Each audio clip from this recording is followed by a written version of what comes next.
Hello વિદ્યાર્થી મિત્રો, કેમ છો? મજામાં? આજે ધોરણ 10માં સામાજિક વિજ્ઞાન વિષયમાં ખૂબ જ અગત્યના વિકલ્પવાળા પ્રશ્નો MCQ ક્વેશ્ચન ભાગ 2, જેનો સંદર્ભ ગ્રંથ છે ગાલા અપેક્ષિત, વિશે અભ્યાસ કરીશું. પ્રકરણ 11, ભારત જળ સંસાધન. પહેલું, પૃથ્વી પર જળ સંસાધનનો મુખ્ય સ્ત્રોત કયો છે? ઉત્તર ડી, વૃષ્ટિ. બીજું, ભારતમાં 1 કિલોગ્રામ ઘઉંનું ઉત્પાદન કરવા માટે લગભગ કેટલા લીટર પાણીની આવશ્યકતા રહે છે? ઉત્તર એ, 1500 લીટર. ત્રીજું, ભારતમાં સ્વાતંત્ર્ય બાદ સિંચાઈ ક્ષેત્ર વધીને કેટલું થયું છે? ઉત્તર ડી, 4 ગણું. ચોથું, સરદાર સરોવર યોજના કઈ નદી પરની યોજના છે? ઉત્તર ડી, નર્મદા. પાંચમું, ધરોઈ બહુહેતુક યોજના કઈ નદી પર નિર્માણ પામી છે? ઉત્તર ડી, તાપી. છઠ્ઠું, સ્ટેચ્યુ ઓફ યુનિટી સ્મારકની પાસેથી કઈ નદી વહે છે? ઉત્તર એ, નર્મદા.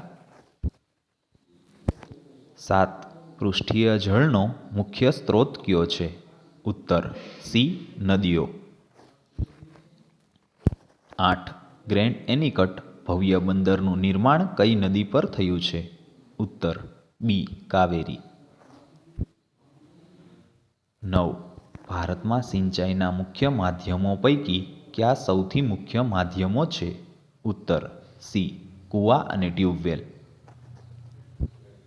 10, ભારતના કયા રાજ્યમાં તેના સ્પષ્ટ વાવેતર ક્ષેત્રના સંદર્ભમાં સૌથી ઓછું સિંચાઈ ક્ષેત્ર જોવા મળે છે? ઉત્તર સી, મિઝોરમ. 11, ભારતનું કયું રાજ્ય તેના સ્પષ્ટ વાવેતર ક્ષેત્રના સંદર્ભમાં સૌથી વધુ સિંચાઈ ક્ષેત્ર ધરાવે છે? ઉત્તર એ, પંજાબ. 12, નાગાર્જુન સાગર યોજના કયા રાજ્યની સૌથી મોટી બહુહેતુક યોજના છે? ઉત્તર એ, આંધ્રપ્રદેશ અને તેલંગાણા. 13, ઓડિશાની કઈ નદી મુખ ત્રિકોણ પ્રદેશ ધરાવે છે? ઉત્તર બી, મહાનદી. 14, નીચેની બહુહેતુક યોજનાઓને તેમના સ્થાનના આધારે ઉત્તર દિશાથી દક્ષિણ દિશા તરફ ગોઠવતા કયો વિકલ્પ સાચો જણાય છે? ઉત્તર ડી, ભાખડા નગલ, ચંબલ ખીણ, નર્મદા ખીણ, નાગાર્જુન સાગર. 15, તમિલનાડુમાં કઈ નદીનો મુખ ત્રિકોણ પ્રદેશ આવેલો છે? ઉત્તર એ, કાવેરી. 16, નીચેની બહુહેતુક યોજનાઓને તેના લાભાન્વિત રાજ્યોની સાથે જોડી યોગ્ય ક્રમ પસંદ કરો. વિભાગ એ, પહેલું ભાખડા નગલ, બીજું કોસી, ત્રીજું નાગાર્જુન સાગર, ચોથું નર્મદા. બી વિભાગ, એ બિહાર, બી પંજાબ, સી ગુજરાત, ડી આંધ્રપ્રદેશ. ઉત્તર બી, પહેલું બી, બીજું એ, ત્રીજું ડી, ચોથું સી. 17, નીચેના પૈકી કયું વિધાન સાચું નથી? ઉત્તર બી, હિમાલયમાંથી નીકળતી નદીઓ મોસમી નદીઓ કહેવાય છે. 18, વર્ગખંડમાં ખેત તલાવડી વિશે વિદ્યાર્થીઓની ચર્ચા દરમિયાન રજૂ થયેલ કયું વિધાન યોગ્ય છે? ઉત્તર ડી, દક્ષ. તે વૃષ્ટિય જળ સંચયની એક પદ્ધતિ છે.